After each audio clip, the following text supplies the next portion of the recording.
কবরের জীবনটা আসল জীবন। বিশ্বনবী দোয়া করতেন, আল্লাহুম্মা ইন্না নাউযু বিকা মিন আযাবিল কবর।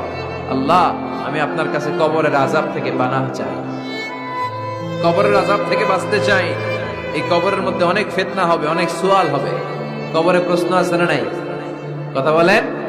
প্রথম প্রশ্ন জিজ্ঞেস করা হবে, মার রব্বুক, তোমার রব কে? বলেন, আমাদের রব কে? ওয়া মা দীনুক, তোমার ধর্ম কি? বিষ্ণুনবীর চেহারা দেখিয়ে বলা হবে, তাআরিফু মান হাযা রাজুল, এই লোকটারে চিনো? আমরা কি বলবো?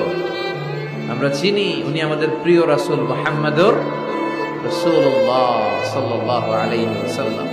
এরপরে জিজ্ঞেস করা হবে, এগুলো কোত্থেকে শিখলা? আমরা বলবো, কোরআন থেকে। ফায়ুফসাহু লাহু কবরুহু ৭০ যিরাআন। সুন্দর সুন্দর উত্তর করতে পারলে আপনার কবরটারে ৭০ হাত লম্বা করে দেয়া হবে।